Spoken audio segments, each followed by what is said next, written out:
Toute la gloire et tout l'honneur à notre Elohim.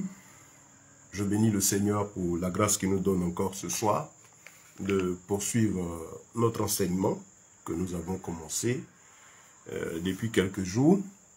Et dont le thème est chrétien, tu dois savoir faire la différence entre l'esprit de vérité, c'est-à-dire le Saint-Esprit, et l'esprit de l'erreur, qui est l'esprit d'égarement ou l'esprit de l'antichrist.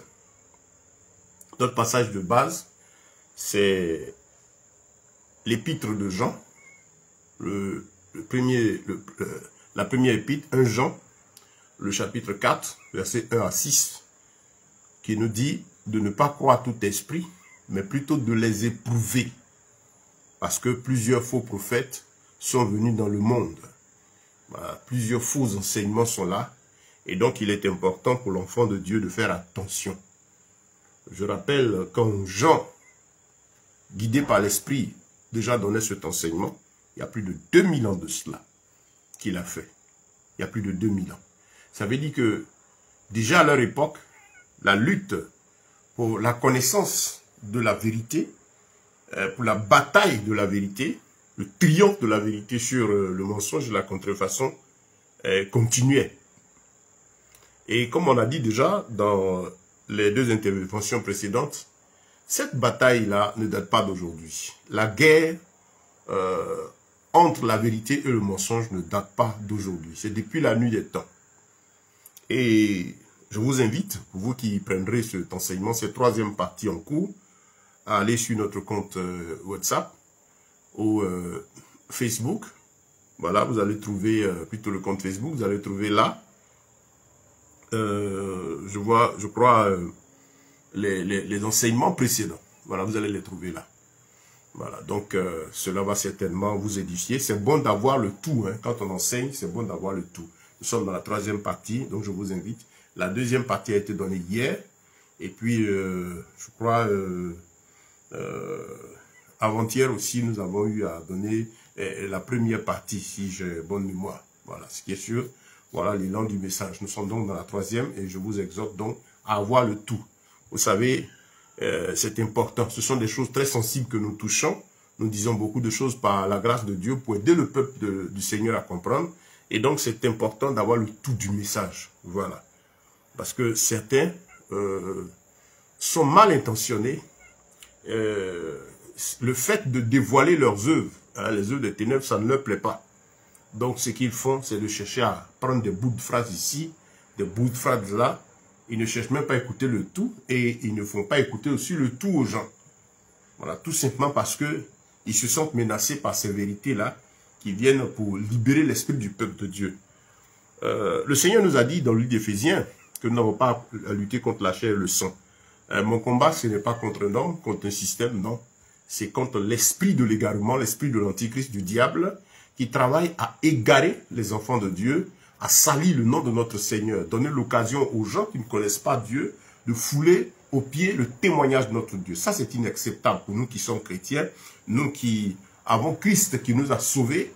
Vraiment, nous n'acceptons pas cela. Et voilà, nous ne pouvons pas changer le monde ne se convertira pas.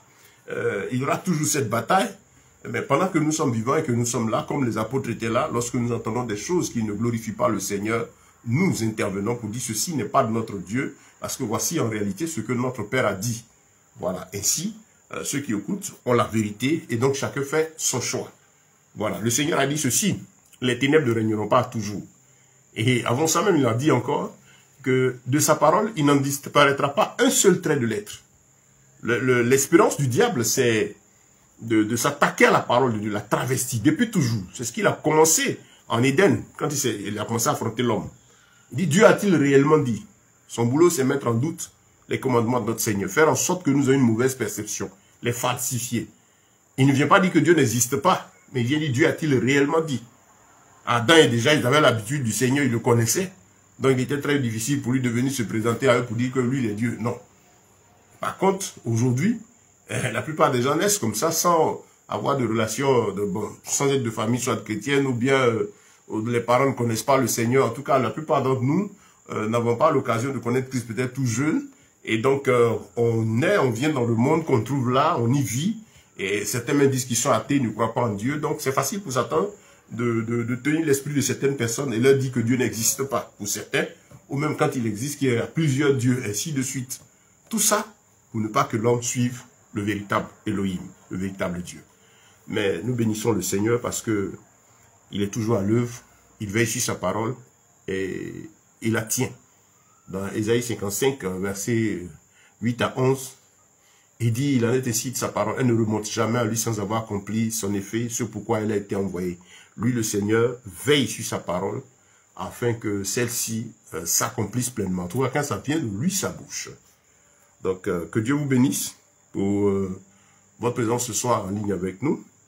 Ce que nous vous demandons, quand vous écoutez ces enseignements, c'est surtout de les partager. Nous insistons pour le partage dans la mesure où il y a de nombreux frères, de nombreux sœurs qui sont dans certaines difficultés spirituelles, certains même qui sont prisonnières, ces âmes-là, nos bien-aimés, elles sont prisonnières du faux système religieux qui est là.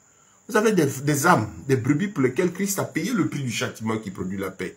Des brebis qui appartiennent à Christ, qui aujourd'hui sont prisonnières de certains hommes. Voilà, qui se veulent même des dieux, des divinités pour elles. Et vous entendez, quand vous entendez des personnes qui se réclament serviteurs de Dieu, dire à des âmes, c'est pas décider pour le mariage, décider pour tout ce qui les concerne, ils les tiennent comme dans une prison. Je vous invite à lire la vidéo de la dernière émission, comment on appelle, Point d'accord. Voilà, Point d'accord du vendredi passé. Nous sommes aujourd'hui le mardi 26 novembre. Donc le vendredi précédent, je crois que c'était le 22 novembre. Allez chercher, vous allez voir ce qui s'est passé. Et vous verrez de quoi nous parlons. Et ça fait mal. Ça fait mal de voir des gens tenir captifs les brebis du Seigneur.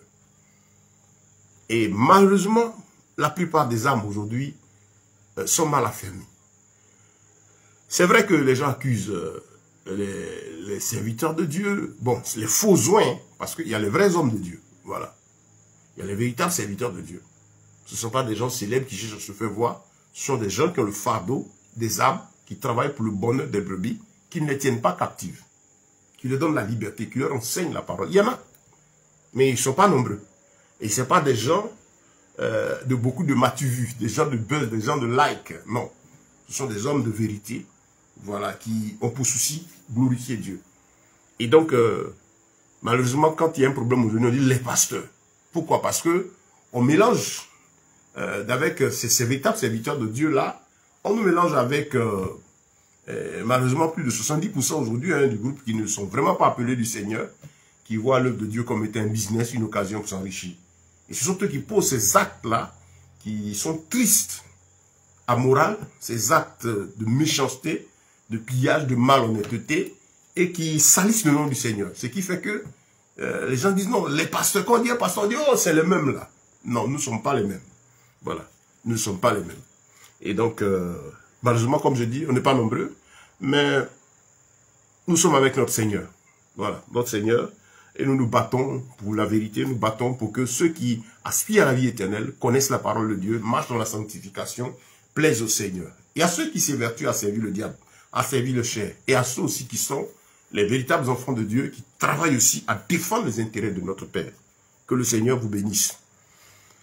Donc voilà, nous poursuivons notre étude. Nous étions en train de parler de... Hier, nous parlons des prophètes dans l'Ancienne Alliance, dans l'Ancien Testament. Et on a vu que dans l'Ancien Testament, le problème des faux prophètes se posait déjà. Le faux était là. Il y a plusieurs exemples. Hein.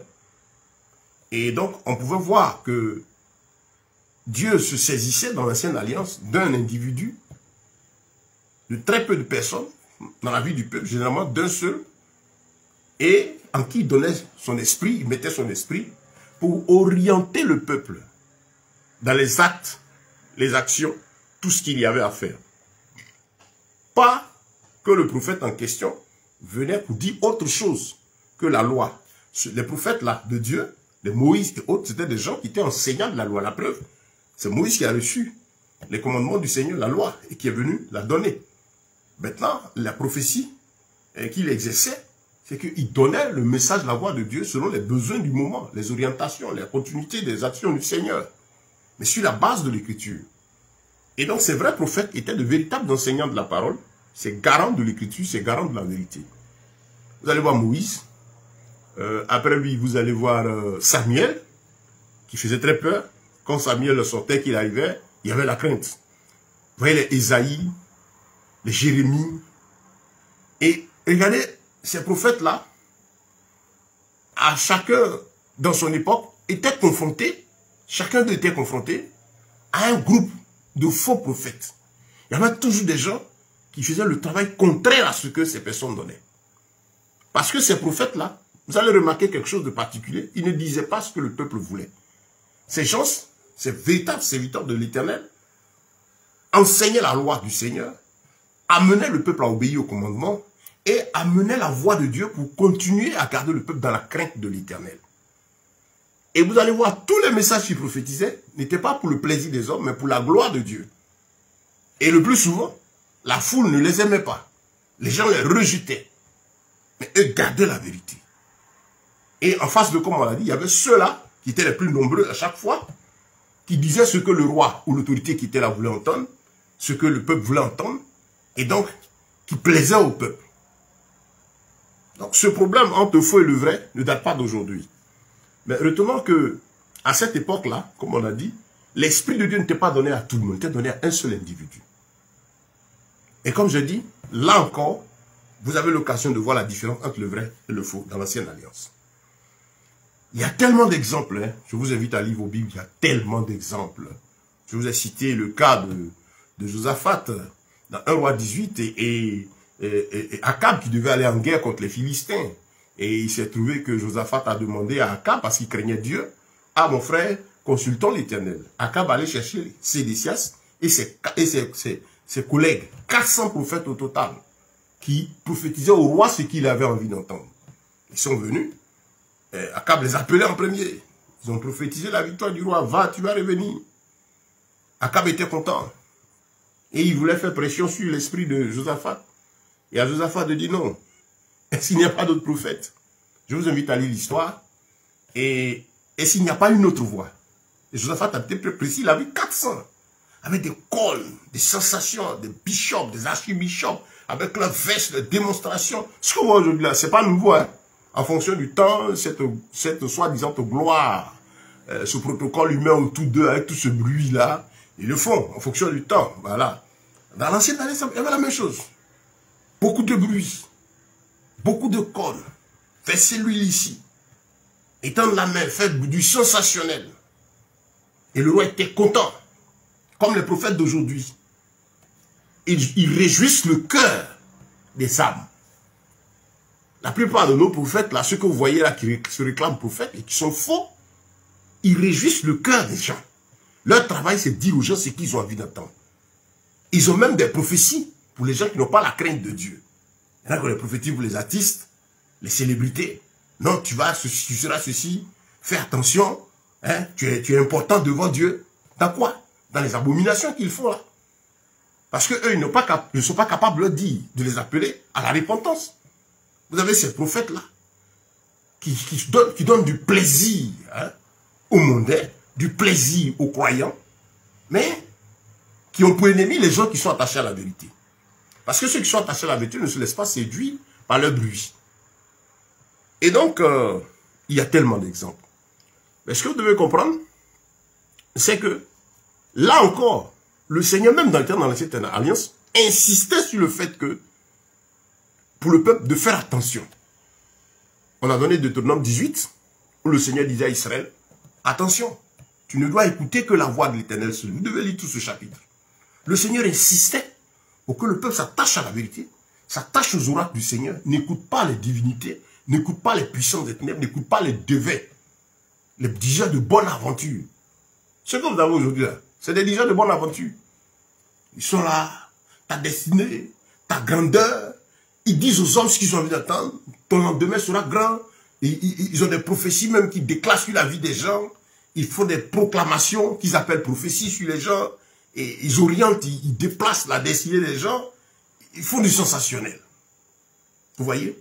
Et donc ça, le peuple avait des problèmes. Et Moïse était là, hein, Deutéronome 18. Quand le Seigneur va l'utiliser pour dire, je vais susciter après mon serviteur de véritables prophètes aussi, comme cela.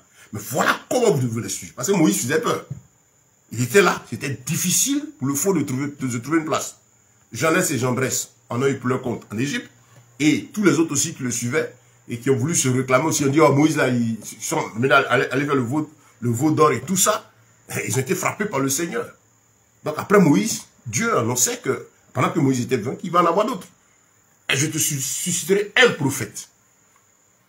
Et donc, le peuple avait peur dans l'ancienne alliance. Cette peur aujourd'hui que les hommes ont, quand on dit le prophète, qui parle de prophète, parle d'avoir affaire au monde spirituel. Et l'homme en général a peur de l'inconnu, a peur du monde spirituel. Donc quelqu'un qui est là pour vous dire ce qui se passe dans le spirituel, ce que vous ne savez pas, déjà c'est assez impressionnant. Et l'homme qui ne connaît pas la parole de Dieu en général a peur du lendemain. Nous sommes dans un monde aujourd'hui où des choses arrivent, des choses bizarres arrivent. Le gars se lève le matin, il dit bonjour à sa famille, il fait, il dit bon, je vais là, vous entendez, il a fait un accident, il est mort. On dit l'artiste, les célébrités, il est rentré ici, il fait beaucoup de bruit, oh, tiens, on l'acclame ici, donc il est tombé de l'autre côté. Vous voyez, beaucoup de choses se passent. Donc ils font peur aux humains. Et les gens ont peur, les gens craignent. Et donc l'homme a toujours eu envie de savoir qu'est-ce qui vient devant. En tout cas, l'homme censé cherche toujours à faire attention à qu'est-ce qui vient devant, à peur de l'inconnu. Et donc, quand parler du prophète, c'est normalement avoir affaire, c'est ce qu'on se dit, avoir affaire à quelqu'un qui est censé nous dire ce qui nous échappe ou ce que nous ne savons pas. Donc voilà comment on voit le prophète. Donc c'est des gens, en réalité, qui font peur. Quand on dit fait peur, ça dit qu'il inspire la crainte. Et cette peur-là, ça a été depuis toujours. Dans Deutéronome 18, comme vous le disiez à la fin, le Seigneur parle du faux prophète. S'il vient qui dit une chose qui ne s'est pas accomplie, c'est que c'est un menteur. On le punissait même de mort. Et le Seigneur, à la fin du chapitre 18, là, il dit, n'aie pas peur de lui. Les hommes ont peur de ces personnes.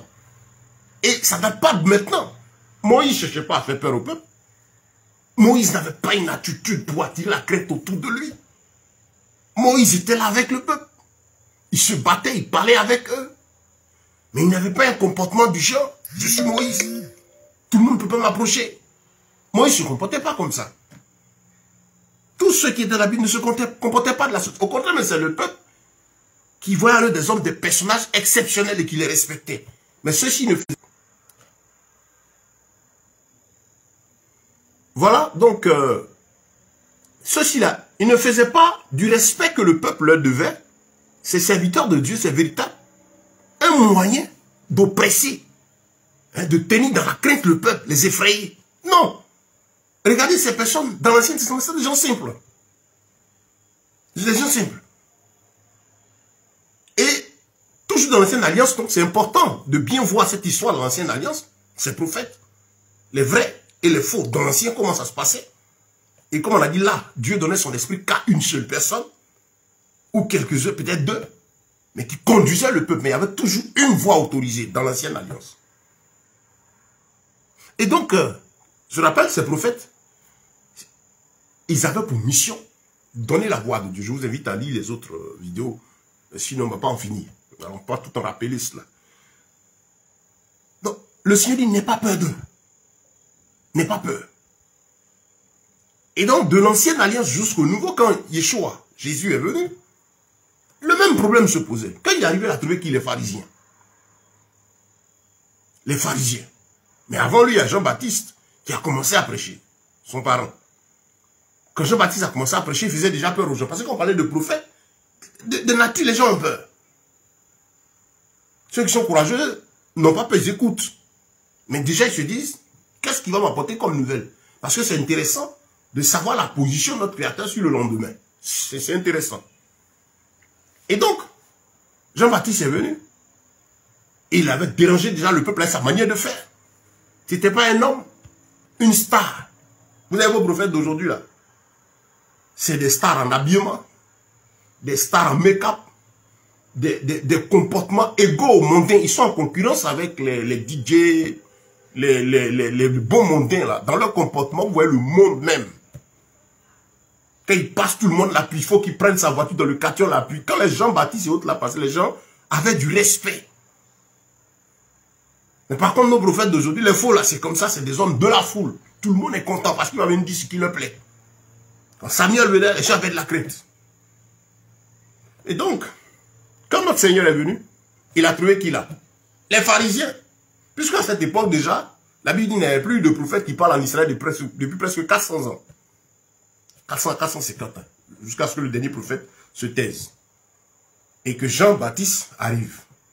Comme le Seigneur arrive. Et là, qui il trouve? Il y avait toujours et de tout temps des gens qui profitaient du besoin des âmes, qui est celui d'être en relation avec l'être suprême qui nous a créés, cette soif-là, qui profitait de cette situation pour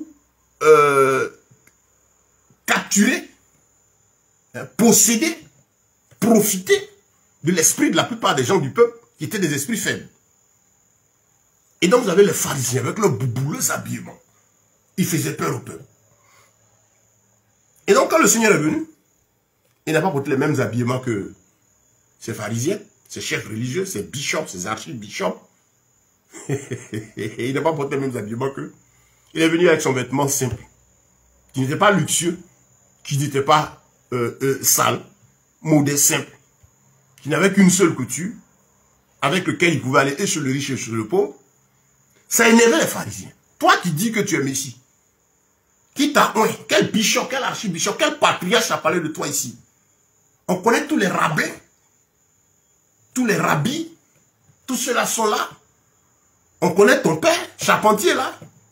C'est pas ta mère qui est Marie là. Et tu viens nous parler de Messie. Même jusqu'à ce jour, hein, quand vous allez chez les Juifs en Israël, j'ai vu une vidéo où une sœur en Christ, en plein Jérusalem, je crois, était en train de prêcher l'évangile aux Juifs. Mais ça l'a lapidé, qui crache sur elle et tout ça. C'est terrible même là-bas. Ils ne veulent même pas entendre parler de Yeshua, qui est sorti du milieu d'eux, qui est la parole. Vous les voyez dans tous les rituels autour de la Torah, ainsi de suite. C'est nul tout ce qu'ils font, dans la mesure où celui pour qui ils disent faire des dévotions, la parole pour laquelle ils disent se donner. Mais tiens, cette parole-là, la Bible dit, au Jean chapitre 1, au commencement était la parole, et la parole était avec Dieu, et la parole était Dieu, et elle fut faite chair, la plus forme. La parole la plus forme physique est venue au milieu d'eux. Ils n'ont pas accepté cela. Pourtant, la Torah annonçait la venue du Mashiach ainsi. Donc, vous voyez, quand Jésus est venu, les pharisiens ne l'ont pas aimé parce qu'il a tout de suite commencé à déranger des intérêts. C'est comme aujourd'hui, hein. Tu veux être prophète, tu veux être reconnu. Il y a même des gens ils ont pour rôle de oindre les prophètes. Ils ont des cornes. On dit celui-là, son travail, c'est oindre les prophètes. Celui-là, c'est donner les onctions. Celui-là, c'est donner les objets. Il y en a même qui ont fabriqué des objets, des épées qui donnent ici. Ils vont ça prend des lance-pierres, des couteaux, et tous ces objets sataniques et mystiques là, qui vont venir faire, qui n'ont rien à voir avec l'écriture. Ça n'a rien à voir avec le Seigneur. Et donc, quand le Seigneur est venu, les pharisiens n'ont pas aimé. Parce qu'il n'est pas rentré dans leur peau. C'est la même chose aujourd'hui encore. Si le Seigneur, notre Seigneur devait venir faire l'œuvre du salut, aujourd'hui là, si aujourd'hui c'est en tant que Jésus devait venir là, quel est le crucifié? Mais c'est ceux qui utilisent son nom aujourd'hui. Parce que le Seigneur ne viendra pas avec leurs derniers habits serrés. Le Seigneur ne s'assierait pas sur les chaises royales. Ils allaient le chasser. Mais tu rentres sur le temple. D'après leur ministère porte le nom. Kofi et Amlan Ministries. Bon, vous voyez un peu. Tel nom. Il y en a qui superposent le nom d'Élie, Désiré, Shadrach et quoi, tout ça. Ils disent ont toutes ces onctions à eux, Ministries. Et quand vous arrivez dans leur business, leur entreprise, sa chaise en haut, là-bas, assis, comme un roi. Les gens passent, papa, se plient là pour le saluer, se prosternent devant lui. Orgueilleusement, il lève la main, il est béni. C'est lui qui décide de la suite, qui programme la vie des gens. Vous voyez? Si notre Seigneur, vous êtes chrétien, vous qui écoutez, c'est une réflexion toute simple. Vous êtes sûr que si Christ arrive, c'est à notre époque là, il doit venir faire l'œuvre du salut là. Il allait aller s'asseoir dans les chaises royales des gens. Là. Ils allaient le rejeter. Ils allaient le rejeter. C'est patron, patriarche, bishop, archevêque, archibishop, tout ce que vous savez. Ils allaient le rejeter. Les mêmes là allaient le rejeter. Parce que notre Seigneur n'allait jamais aller s'asseoir en haut pour dire, je suis le chef, ma chaise est royale. Jésus n'allait jamais en acheter pendant que des gens ont faim, aller acheter une voiture chère, avoir un parc d'avion, pendant qu'il y a des gens qui sont nécessiteux, qui ont faim, qu'il faut les aider. Vous l'avez vu? Sa bourse, avec 200 deniers. Ce n'est pas que quand on suit le Seigneur est pauvre, mais le Seigneur dit, à chaque jour suffit sa peine. Et cette bourse-là n'était pas pleine d'argent parce que ce qui était là servait toujours à pouvoir aux besoins et faire face aux besoins qui se présentaient autour de lui. Mais vous avez des gens, on dit, moi mon prophète là, moi mon bishop là, c'est le langage d'aujourd'hui. C'est le langage d'aujourd'hui. Parce que ces gens-là refusent d'entrer dans l'accomplissement de la parole de Dieu. L'accomplissement leur fait peur. Yeshua a dit, je ne suis pas venu abolir la loi, je suis venu l'accomplir. Dans l'ancienne alliance, il y avait ce personnage qui était le seul qui avait l'esprit, tout le monde suivait. Et ces prophètes d'aujourd'hui, comme je dis déjà, quand vous voyez leurs exemples, c'est dans l'Ancien Testament qu'ils vont chercher. Parce qu'ils refusent d'entrer dans l'accomplissement. Non seulement qu'ils vont chercher dans l'Ancien Testament, ils vont prendre le nom de Moïse et tout ça, pour mettre sur eux, mais ils refusent de vivre comme ces personnes. Regardez simplement leur mode de vie. Même si on laisse le nouveau, allons voir, allez voir comment ces hommes-là vivaient. Et regardez comment ils vivent. Vous voyez qu'il y a une différence. Déjà dans Ézéchiel 34, le Seigneur dit, j'en veux à vous pasteurs, vous guides bergers d'Israël. Vous grossissez puis mes brebis maigrissent. Vous les mangez, vous les dévorez. Ézéchiel 34, allez lire. C'est la même chose aujourd'hui. Qu'est-ce que le Seigneur est venu accomplir? Vous savez que quand il a marché avec ses disciples, il leur a dit, il est avantageux pour vous que je m'en aille. Et vous recevrez sur vous le Saint-Esprit, une puissance survenant sur vous et vous serez mes témoins. Le Seigneur a insisté, quand vous prenez Jean, le chapitre 14 jusqu'à pratiquement 17, il parle au cœur de ses disciples. Et leur montrait la nécessité pour lui qu'ils remontent au ciel et reviennent en eux par son esprit habité en eux. Et le Seigneur déjà pouvait dire que vous allez recevoir l'esprit de vérité, que le monde ne peut recevoir. Parce qu'il ne le connaît pas. Le monde, ça dit ceux qui ont la Bible, quand on dit le monde, ce n'est pas ceux qui ne sont pas convertis. C'est ceux aussi qui disent qu'ils sont croyants mais qui vivent comme le monde. Vous comprenez? Le monde ne peut recevoir l'esprit de Dieu. On dit l'esprit de vérité. Il vous conduira dans toute la vérité. Il prendra ce qui est à moi et vous l'enseignera. La mission de l'esprit, du Saint-Esprit, c'est glorifier Dieu. Ce n'est pas glorifier un homme. C'est donner gloire au Père. Le même Saint-Esprit, quand les apôtres ont bien compris, le Seigneur, avant de remonter au ciel, avait demandé à ce qu'il reste dans la chambre haute. Mais revenons un peu en arrière. Lors de la crucifixion, qu'est-ce qui s'est passé? Parce que le Seigneur avait enseigné aux disciples qu'ils devaient recevoir l'Esprit. Il y a une scène intéressante qui s'est produite dans le temple. La Bible dit que quand le Seigneur a rendu l'âme à la croix, qu'est-ce qui s'est passé? Le voile du tabernacle s'est déchiré. Vous savez, dans le temple, il y avait la grande cour qu'on appelait le parvis, qui recevait le peuple, et puis il y avait le lieu saint, où presque tous les patrons religieux allaient. Et puis il y avait le lieu très saint, où se trouvait l'arche. Les deux tables de Moïse, là, dans le coffret, là, et qui étaient couverts de la gloire de Dieu. On appelle ça le lieu très saint. Et qui entrait là-bas? C'était une seule fois à l'année, le principal de tous les leaders religieux qui étaient là, les pharisiens, les sacrificateurs, ceux qui avaient la tâche de présenter les offrandes au Seigneur, au nom du peuple, de prier, en fait, de poser des actes sacrés pour le Seigneur. Et donc, on l'appelait le souverain sacrificateur. Donc, le Seigneur déjà, voulait régler définitivement ce problème. Il avait montré par la loi que l'homme par lui-même ne peut pas changer sa vie. Et qu'il est important qu'il reçoive l'Esprit de Dieu, que lui, le Seigneur, vienne maintenant habiter en nous pour nous aider à surmonter la chair et plaire à Dieu. Et donc, la loi a été donnée pour dire à l'homme son impuissance. Mais comme Dieu, par la loi, veut toujours que l'homme vive la sanctification, Dieu a promis d'envoyer son Fils pour qu'il donne sa vie à la croix, qu'il remonte, qu'il nous donne son esprit, afin que nous puissions plaire au Seigneur. Et par là, Pour y arriver, il faut recevoir l'Esprit de Dieu. Et c'est ce que Christ a accompli à la croix. Quand il est mort, le voile du tabernacle, ce grand voile-là, a été déchiré.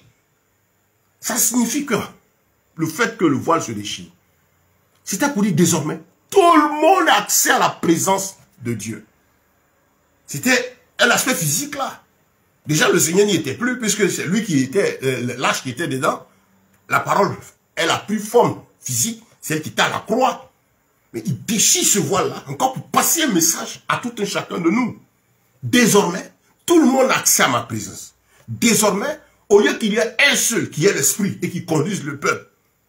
Et maintenant, moi je donne mon esprit à tout un chacun. Vous avez tous le même esprit. Tous vous devenez maintenant des sacrificateurs. Tous vous êtes maintenant appelés à chercher, à louer, à adorer le Seigneur. Gloire à Dieu. Gloire à Dieu. Gloire à notre Seigneur. Donc le Seigneur, par l'œuvre de la croix, nous dit ici, désormais, vous pouvez directement me parler. C'est ma connexion qui n'est pas trop bonne. À côté de ça, il y a des bugs. Voilà, c'est aussi dans notre zone, ça bug un peu, mais on fait avec. Et donc, frère, tu as accès à la présence de Dieu. L'Esprit de Dieu qui opérait dans l'ancienne alliance en habitant en un seul individu, le conducteur principal, spirituel, le prophète, est maintenant à ta portée toi aussi. Il dit, vos fils et vos filles prophétisons, on va tous recevoir le Saint-Esprit. Et on a la confirmation, lorsque les disciples étaient dans la chambre haute et qu'ils priaient après la montée au ciel du Seigneur, ils étaient 120. Les 11 qui étaient proches du Seigneur, plus la foule et puis le 12e qui a remplacé Judas, ils étaient 120 au total. Le Saint-Esprit est descendu au même titre sur eux tous. L'Esprit de Dieu a été donné au même titre à eux tous. Donc vous qui êtes chrétiens, ça déjà ça suffit pour vous dire que tout ce que vous entendez, des individus qui disent que eux, c'est à eux que Dieu parle pour vous, c'est des menteurs. Des individus qui travaillent pour faire croire aux âmes qu'ils tiennent captifs, que ces âmes ne peuvent pas approcher Dieu. Quand vous ne lisez pas la Bible, vous ne la comprenez pas. C'est là que vous allez croire en ces choses. Ils vont continuer de vous faire peur, comme les faux prophètes dans l'ancienne alliance faisaient peur au peuple. Ils continuent, ils perpétuent ces actions. Tout simplement parce qu'ils ont besoin de tenir les âmes captives. Ces personnes-là captives. Ils ont besoin de les tenir esclaves. Pourquoi? Parce que c'est leur source d'approvisionnement financier. C'est tout. C'est tout. Ce n'est pas parce qu'ils recherchent le bonheur de ses frères ou de ces pauvres personnes. Mais c'est parce que ces personnes sont leur source d'enrichissement. Donc, l'Esprit de Dieu a été donné à tout le monde, frère. Vous comprenez? L'Esprit de Dieu nous a été donné à tous. Maintenant, il y a les dons, les talents pour l'édification commune. Il y a les ministères. Mais ça, être pasteur, ça ne fait pas de moi une personne supérieure à notre frère en Christ. Les apôtres même, le Seigneur l'avait déjà enseigné cela parce qu'il voyait ces risques arriver. Il dit que celui de vous qui veut être le plus grand, qui soit le serviteur de tous. À ceci, ils connaîtront que vous êtes mes enfants. Aimez-vous les uns les autres. Comme je vous ai aimé, j'ai donné ma vie pour vous, faites aussi pour vos frères. Et vous pouvez voir les apôtres, c'est véritable besoin de Dieu. Se battre pour le bonheur des frères et des sœurs. Quand Pierre et Jean est devant le temple, on trouvait le paralytique qui était là, qui a demandé l'aumône. Et qu'au nom de Yeshua, il a dit, lève-toi et marche. On n'a pas d'argent à te donner. Quand le monsieur s'est levé, mais tout le monde était content. Ils ont voulu venir sous le Pierre et Jean. Voici le bishop tant, l'archibishop, le bishop Paul. Vous voyez pas, ça vous semble pas bizarre? Vos modèles là, c'est ceux de la Bible. On dit le pasteur, l'apôtre, le prophète, le docteur, l'évangéliste. C'est tout. Il n'y a pas l'archi-apôtre, le bishop apôtre, le révérend apôtre. On n'a jamais vu ça. Même le Seigneur que nous adorons, on n'appelle pas le révérend Jésus. Frère, si tu dis que tu sers Dieu et que tu portes sur toi ces noms qui sortent de l'écriture, laisse ça tomber. Donne gloire à Dieu. Pourquoi voler la gloire de Dieu? Pourquoi prendre ces titres? Aujourd'hui, c'est une concurrence. Chacun veut son titre. Chacun veut sa gloire. Parce qu'il faut imposer le respect au peuple. Et entre eux-mêmes, ils se concurrencient. Ils se lancent des coups. L'autre cherche à être plus puissant que l'autre. Et regardez dans le système. Ce sont eux qui sont les plus nantis de leur groupe. Ils doivent être plus puissants financièrement que le peuple. Et en général, ils sont plus puissants financièrement que plus de 80-90% de ceux qui sont dans leur assemblée. Parce qu'ils vivent comme la censure. Des biens, des avoirs, des pauvres ignorants qui sont là. Je ne suis pas en train de parler du fait de faire des offrandes. C'est un acte sacré de reconnaissance à l'Éternel. Mais ça doit être fait dans la crainte de Dieu. Là, nous parlons de ceux qui utilisent le nom du Seigneur, qui utilisent les choses de Dieu pour satisfaire leurs besoins égoïstes. Et qui malheureusement tiennent captifs les âmes mal affermies. Regardez, dans le livre, l'apôtre Pierre faisait quoi? L'apôtre Pierre avait même prévenu dans les épîtres. Il dit, ces gens-là ont l'esprit exercé à la cupidité. Ils trafiqueront de vous par des paroles trompeuses. C'est des gens, quand ils parlent, celui qui n'est pas affermi, tu vas aller vider ta poche pour déposer. Il faut même que certaines personnes vont s'assécher financièrement. Leur technique, c'est faire en sorte que les âmes leur soient liées, les âmes aient peur. Leur fait croire qu'elles ne peuvent pas avoir accès à la présence de Dieu et qu'ils ont impérativement besoin de leur leader religieux qui, lui, est leur représentant direct devant Dieu. Et leur Dieu à eux, là, c'est à lui, c'est à eux, ils parlent pour qu'eux, ils transmettent au peuple. Et ils ont réussi ça. Et pour ça, c'est pour les gens mal affermis. C'est pour ceux qui ne connaissent pas la parole de Dieu. Sinon, quelqu'un qui connaît la parole du Seigneur, ce truc-là, il n'écoute pas ça. Et il dit ça, c'est pour ceux qui sont mal affermis. Ça, c'est pour ceux-là qui...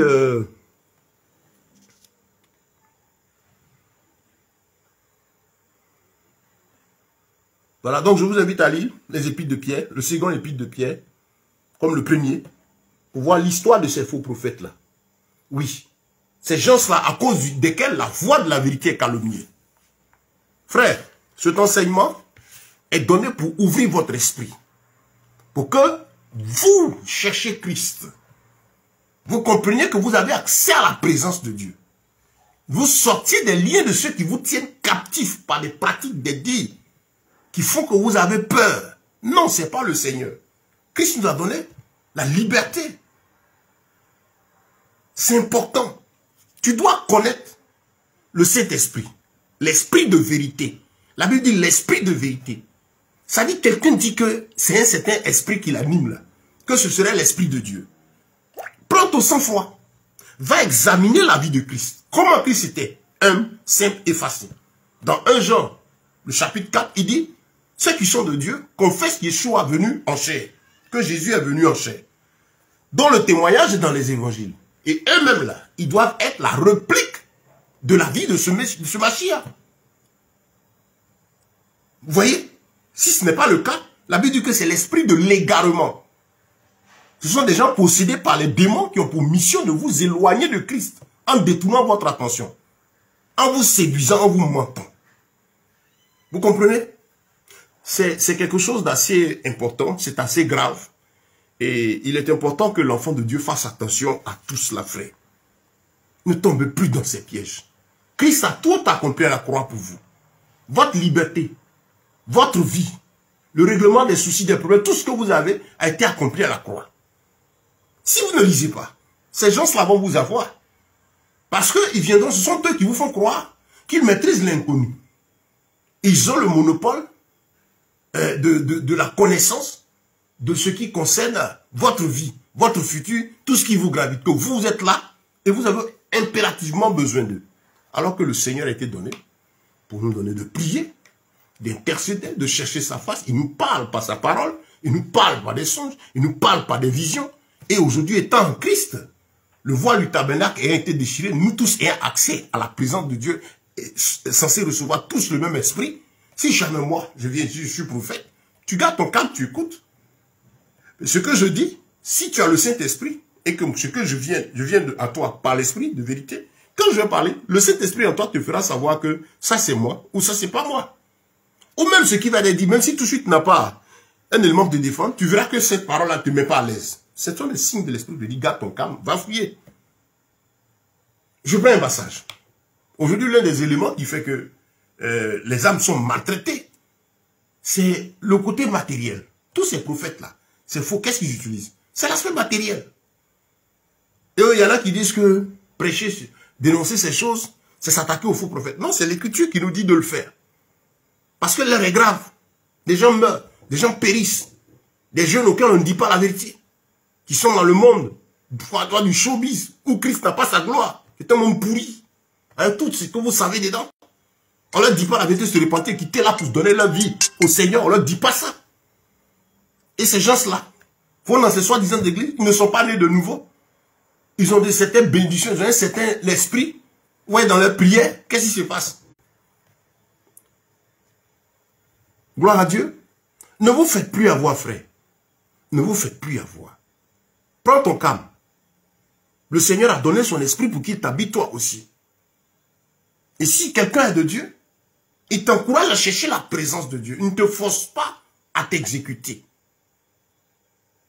Parce que tout ce qui n'est pas le produit d'une conviction selon l'Écriture, pas que chacun a son avis et son appréciation, mais quand la Bible dit tout ce qui n'est pas le produit de conviction est péché, conviction convaincue de quoi? De ce qui est de la parole, comme Romains 10, 17 dit, or la foi vient de ce qu'on entend, et ce qu'on entend par la parole de Dieu. Dans des versions récentes, le verset a été dilué, on dit non, or la foi vient de ce qu'on entend, et ce qu'on entend vient de Dieu. C'est pas tout ce qu'on entend qui vient de Dieu, c'est ce qu'on entend par la parole de Dieu. L'Esprit de Dieu nous conduira dans toute la vérité. Le Seigneur a dit, le Saint-Esprit, c'est ça sa mission. Vous êtes chrétien. Si vous refusez de chercher la présence de Dieu, vous refusez de méditer, vous refusez de prier, vous refusez d'aller rencontrer personnellement le Seigneur, qui a payé le prix à la croix, qui a déchiré le voile du tabernacle, pour dire, tu peux m'approcher mon fils, ma fille, viens à moi, cherche-moi. Vous refusez cela. Mais des gens vont vous avoir. C'est loup ravisseur, on dit loup ravisseur.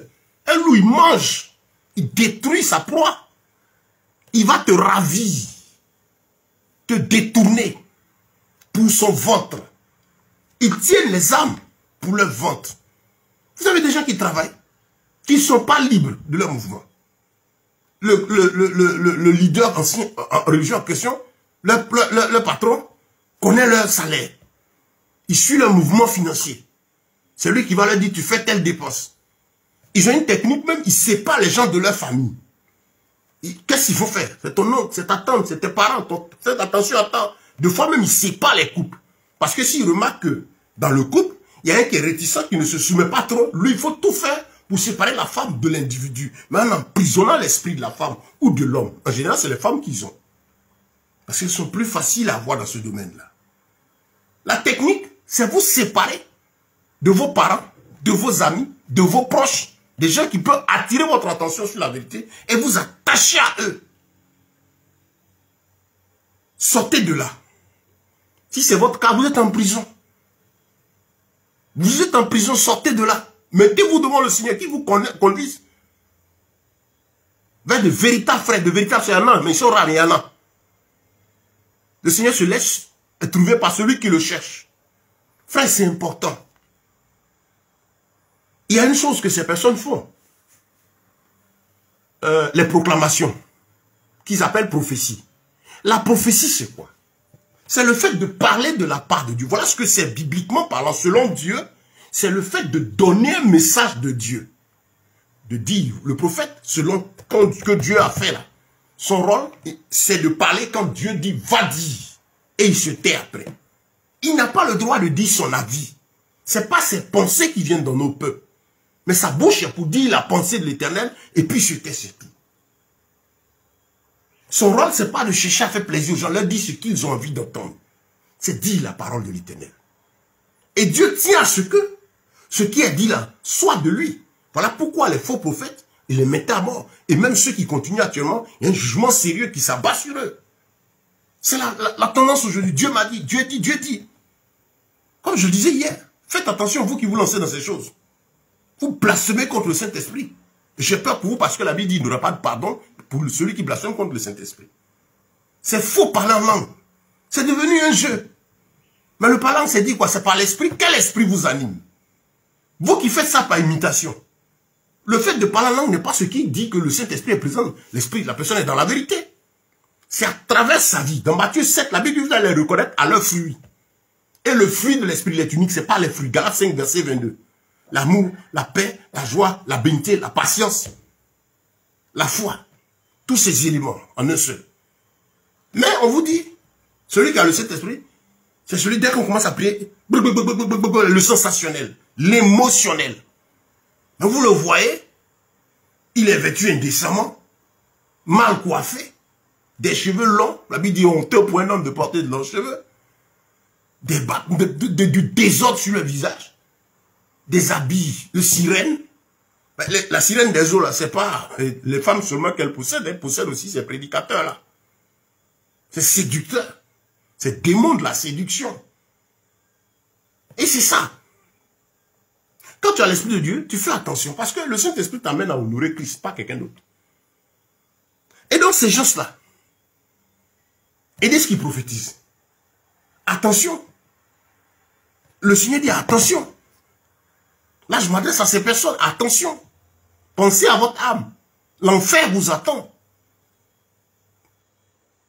Vous, c'est facile, c'est intéressant pour vous parce que vous tenez captif des gens. Vous tenez captif des âmes. Ça vous plaît parce qu'il y a de la foule qui vous suit. Ça sert à remplir vos poches. Vous les tenez, ils ont peur. Certains fonctionnaires, certains travailleurs ont peur. Ils ne sont plus hommes. Elles ne sont plus femmes. Des foyers même sont captifs du bishop, de l'archibishop, du révérend, du big, ainsi de suite. Il fait peur. Mais, c'est bien, vous faites ça. Pour votre peau, c'est bien pour vous. Parce que vous trouvez ça bien. Sinon, c'est mal. Mais, vous ne savez pas que derrière se trouve l'enfer. Si vous mourrez dedans, il n'y aura pas de pardon pour vous. C'est terminé. Pensez à votre âme et répentez-vous. Vous qui êtes venus dans le service de Dieu parce que vous dites ça donne l'argent. Il faut aller engager des esprits, des démons. On l'a dit dans Deutéronome chapitre 13. Ce n'est pas parce que quelqu'un s'élève qu'il annonce un signe, qu'il lève la main, que des gens tombent, que ça vient de Dieu. Non. Pourquoi? C'est vrai qu'il y a des manifestations dites spirituelles, mais est-ce que c'est la vérité? C'est là que Jean chapitre 4 intervient, où le Seigneur disait, les vrais adorateurs adoreront le Père en esprit. Oh, je bénis le Seigneur. S'il avait laissé le verset là, ça allait excuser tout ce désordre, mais il a dit et en vérité. Ça veut dire que toute manifestation dite spirituelle qui se présente à vous, frères, vous devez la suivre, ne pas vous laisser emporter par l'émotion, la manifestation du moment. Il faut chercher à savoir, est-ce que c'est conforme à l'écriture? Est-ce que c'est dans la vérité? Est-ce que ça glorifie le Seigneur? Ces actes-là, ces paroles, ces prophéties, ces messages, cette manière de faire là, est-ce que Christ est honoré? Ce comportement, cette manière de s'habiller, ces histoires de onction royale. Vous voyez, ils disent qu'ils sont des rois, alors que nous sommes des princes. C'est tout. On est des princes, nous qui avons cru en Christ. On a un seul roi, le Mashiach, Yeshua, avec qui nous allons régner pendant 1000 ans sur l'humanité. Nous sommes des princes. Ils ont des paroles pour plaire aux gens. Quand tu as le Saint-Esprit, tu sais faire le discernement de ces choses-là. Et tu sais la valeur de la prophétie. Tu sais la valeur du message.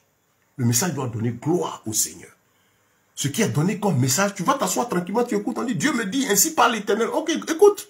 La Bible ne serait pas inconsidérée, mais regarde en quoi est-ce que ton Dieu est glorifié dans cette affaire.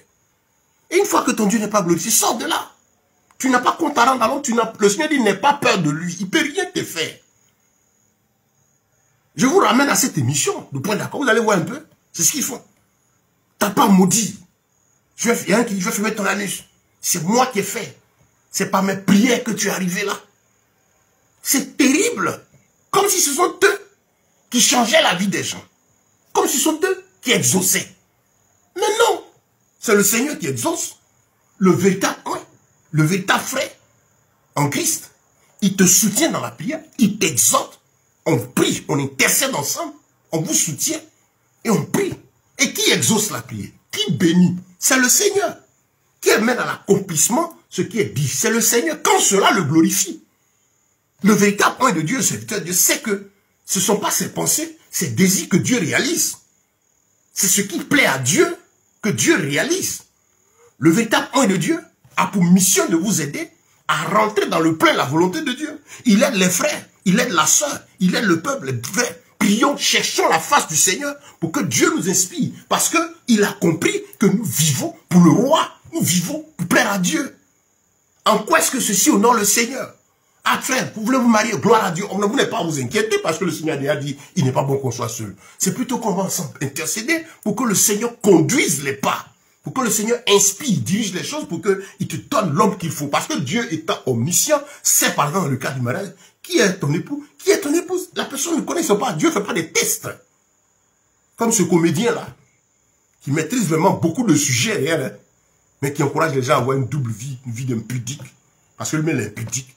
En fait, il a 90% de vérité, très bien instruit, il a beaucoup de connaissances, tout ce désordre-là qui dévoile. Mais en même temps, son asticot, son péché, là, c'est ce qu'il prend pour couvrir. Vous savez de qui je parle. Quand je recommande que les gens, il faut goûter à la femme avant de faire ceci ou cela. Ceux qui ne connaissent pas la parole vont avoir des problèmes.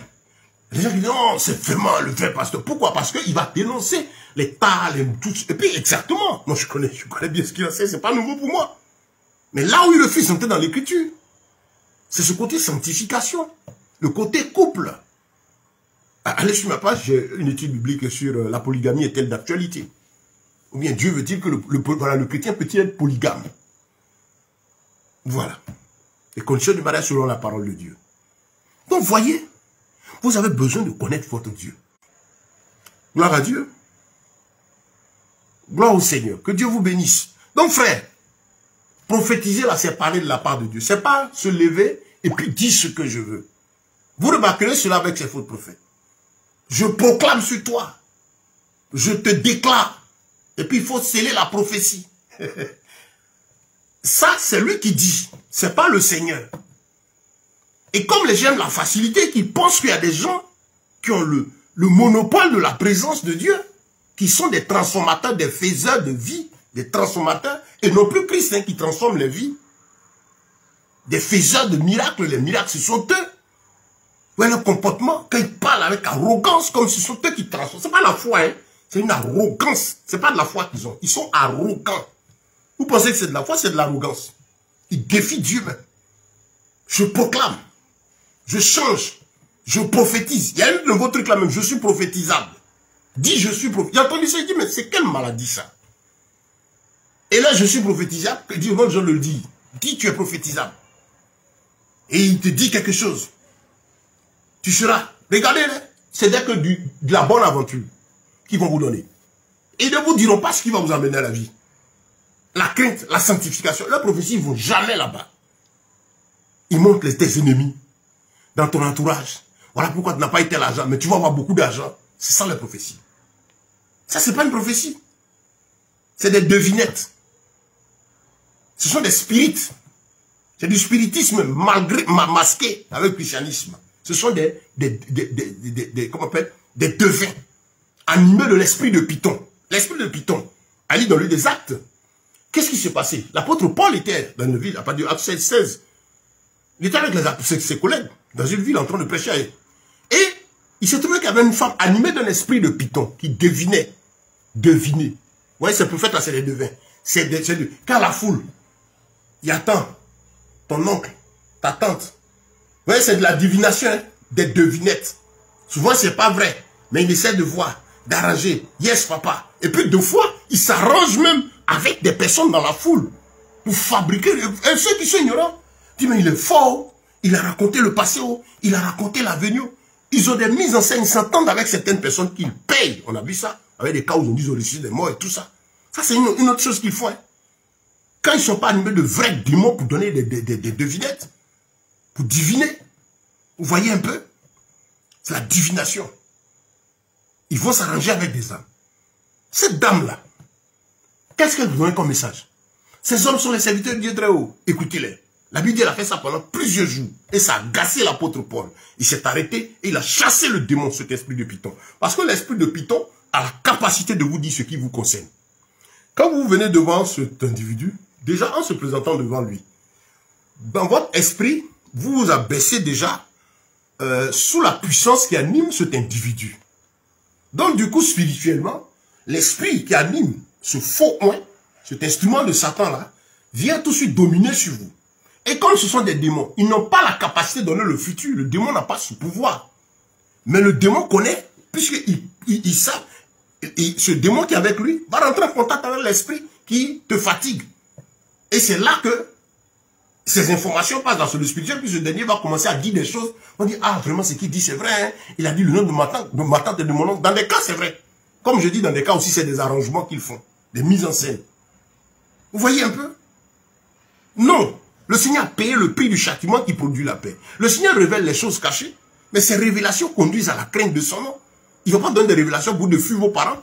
Il ne va pas donner des révélations pour dire ne parle plus à ton oncle, ne parle plus à ta tante. Si tu vas chez son collègue, prends une bouteille d'eau, la dépose là. Ce n'est pas le Seigneur. Vous voyez, il y a trop à dire sur ce sujet.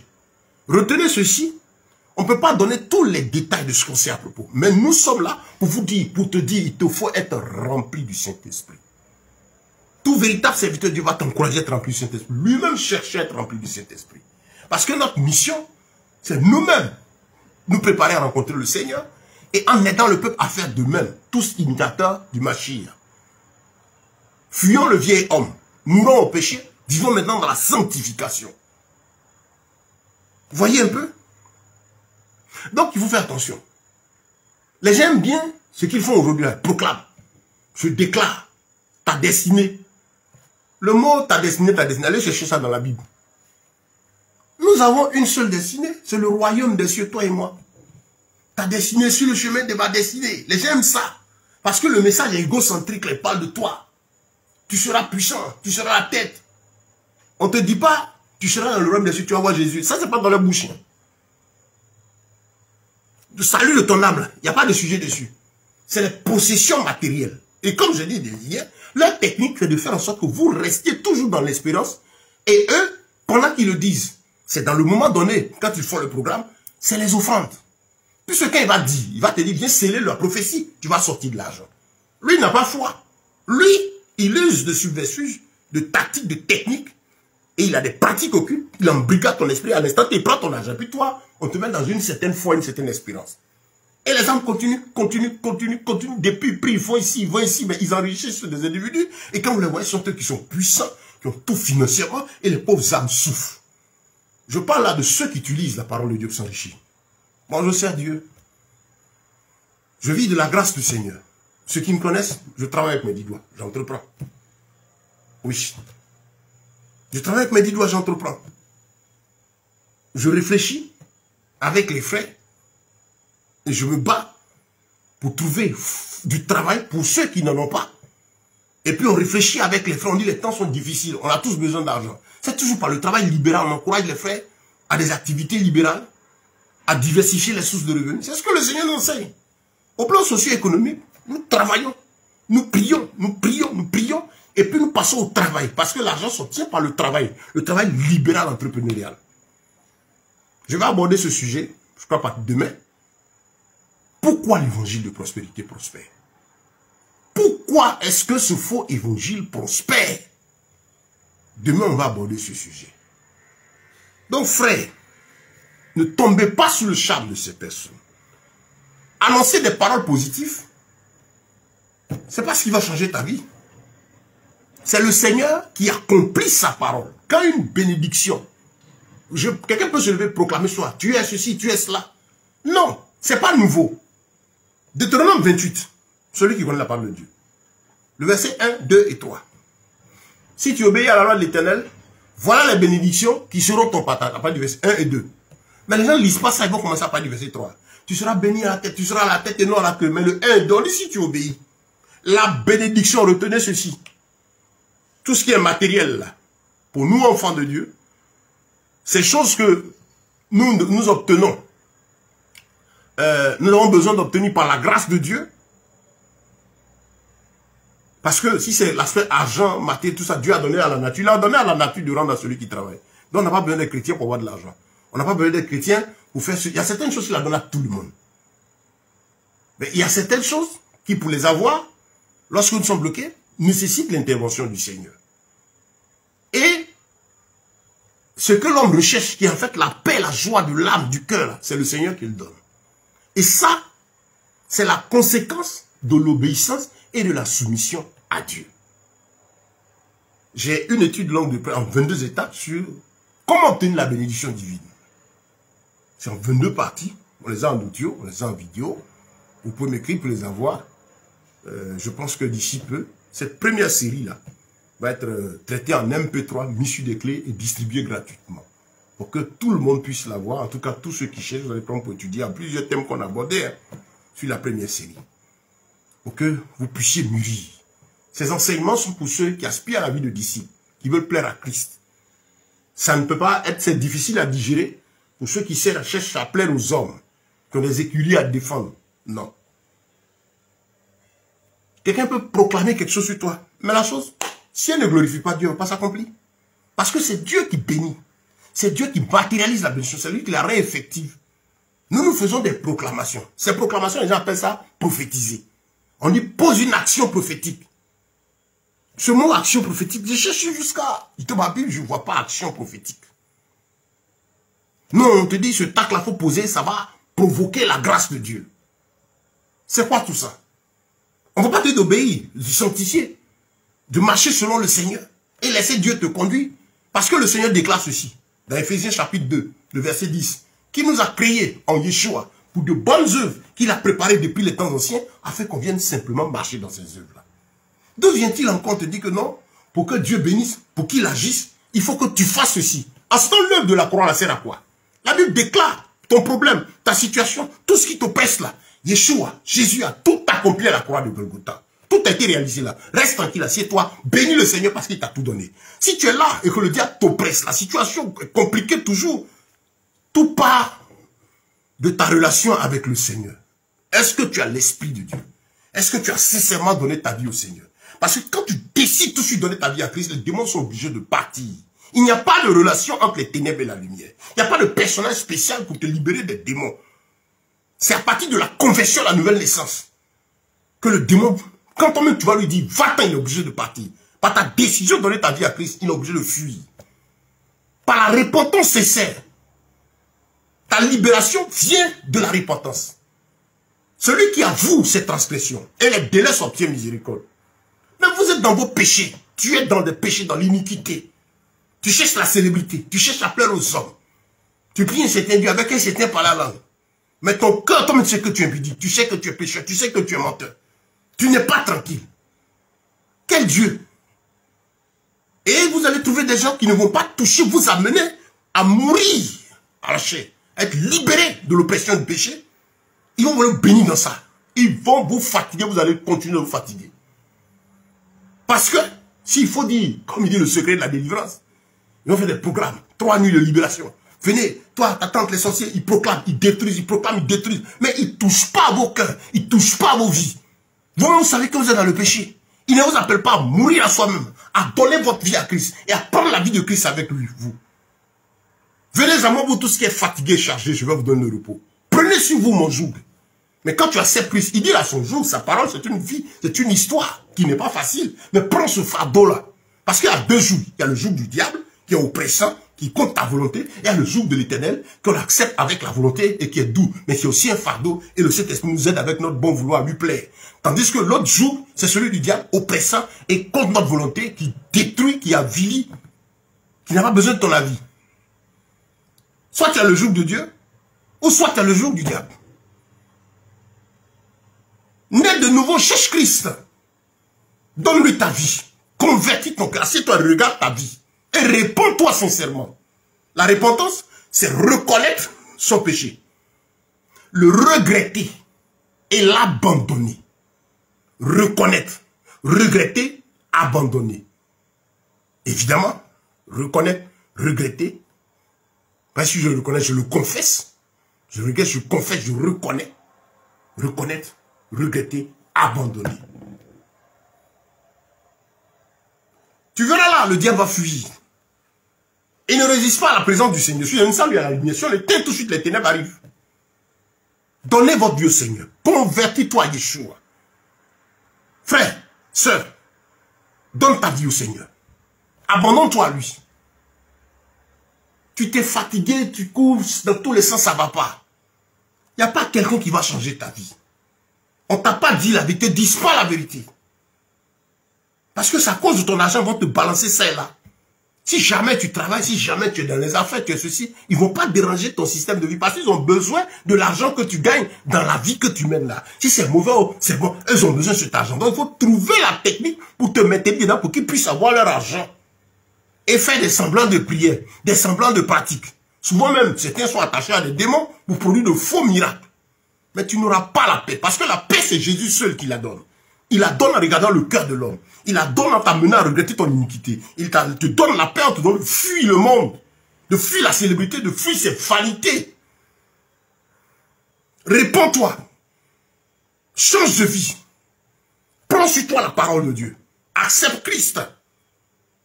Il t'aidera à fuir l'iniquité.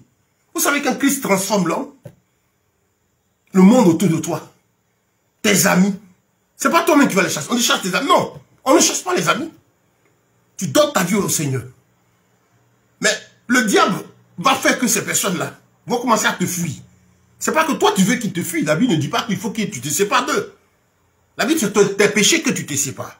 Et eux, tu cherches à les gagner. Eux, ils te fuient parce qu'ils ont leur mode de vie. S'ils ne veulent pas suivre Christ, ils trouveront que tu n'es plus comme avant. C'est tes amis, tes connaissances qui vont rendre témoin. Tu ne veux pas dire que tu as accepté Christ. Et tu es assis en train de faire quoi, je ne sais pas, des concerts, ou des artistes dénudés, avec ces hommes avec des tresses. Et on te dit, c'est un certain Dieu que tu pries. Oh, c'est malheureux. Pense à ton âme. Où passeras-tu ton éternité? Il est temps que tu te répandes, que tu donnes ta vie au Seigneur. Rien ne s'accomplira. Rien ne changera que par la conversion et la nouvelle naissance en Christ. Donne ta vie à Yeshua.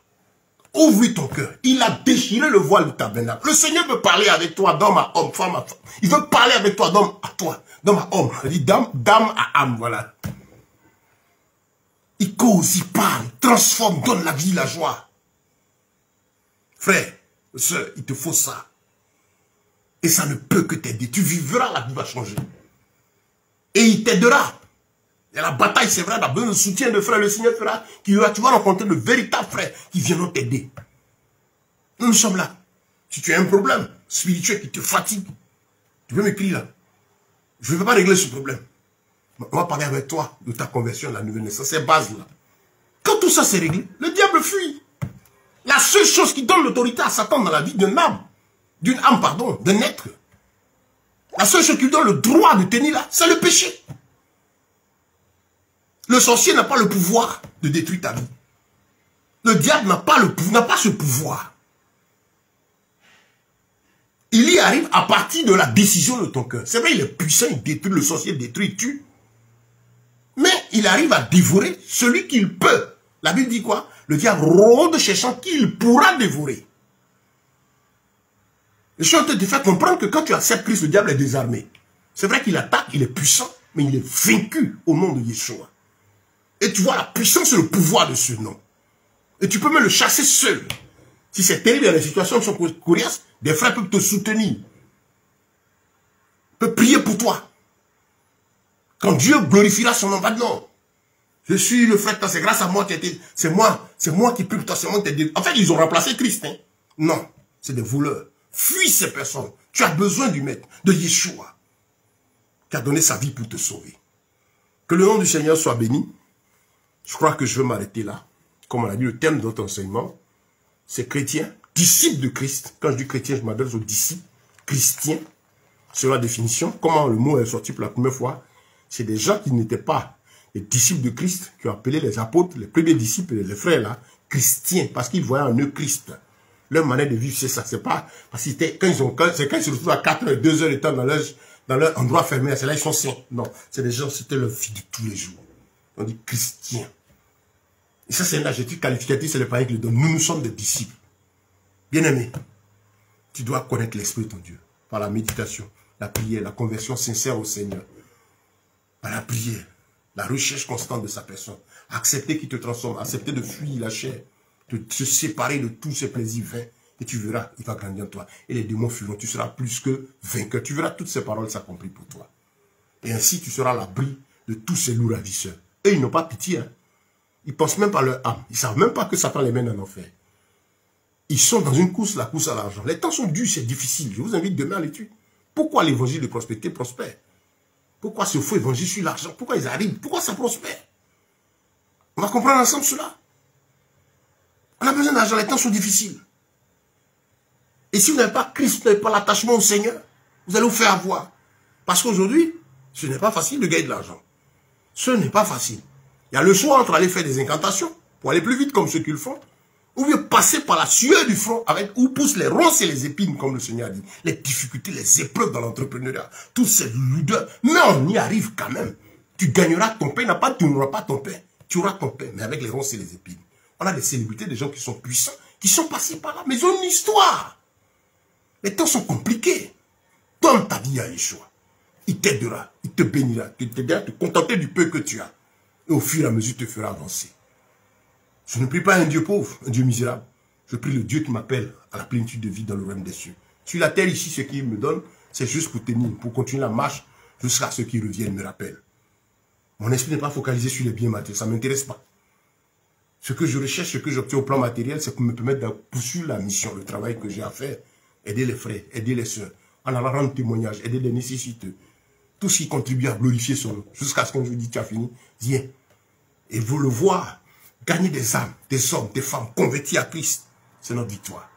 Que la paix du Mashiach, Yeshua, notre bien-aimé Seigneur et Sauveur, vous soit multipliée. Merci pour votre attention. C'était la troisième partie de notre étude biblique. Je mets là à la suite mon numéro WhatsApp pour vous aider, pour que ceux qui veulent ces enseignements, qui sont aussi en audio, puissent m'écrire. Vous pouvez m'écrire directement. Voilà, 07 47, voilà, 44, 63, 73. Je suis le frère Ben, je suis l'apôtre Ben. Voilà, vous pouvez m'écrire. Ces enseignements, j'ai mon compte YouTube. Vous allez trouver tous ces enseignements dessus. Quand je vais couper dans les commentaires, après je vais ajouter le compte YouTube.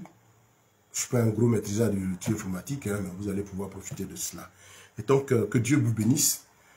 Aimez la parole, aimez le Seigneur. Il est merveilleux ce Jésus. Moi, je suis le témoignage de la fidélité du Seigneur, de sa bonté, de sa toute-puissance. Sorti de nulle part, et là aujourd'hui, en train de proclamer son nom. Ma richesse, c'est Christ. Je suis content, je suis riche de sa présence, riche de son amour, riche de ses œuvres, riche de sa bonté, riche de sa fidélité. Je suis content de lui. Il est ma joie. Mon trésor à moi, c'est Christ. Et j'espère que c'est la même chose pour toi. Que Dieu vous bénisse, que sa grâce soit multipliée. Rendez-vous demain soir à 19h30 pour poursuivre notre enseignement. 19h30 ou 20h, on va toucher ce thème. Pourquoi l'évangile de prospérité continue de prospérer. Et aussi, nous sommes à une époque très sensible, dite de fin d'année. Je vous invite aussi à suivre. Parce que vous allez découvrir beaucoup de choses. La Bible dit dans le livre de Daniel que le diable allait espérer changer les temps et la loi. Vous allez découvrir pour certains beaucoup de choses. Certains, ça va être un rappel pour eux, afin de ne pas tomber sous la séduction du malin. Le Seigneur revient, nous disons Maranatha. Que l'honneur et la gloire et la force et la puissance lui reviennent. Que Dieu vous bénisse, qu'il bénisse vos différentes familles. Surtout, partagez ces messages, diffusez-les, c'est gratuit. Allez sur le compte YouTube, téléchargez, écrivez-moi. Faites ce que vous pouvez. Si vous avez des besoins, des soucis, vous voulez qu'on vous aide, écrivez-nous. On est là pour vous aider. Amenez-moi des amitiés sur Facebook. On est là pour prier, pour vous soutenir. Que Dieu vous bénisse. Shalom. C'était le frère Ben.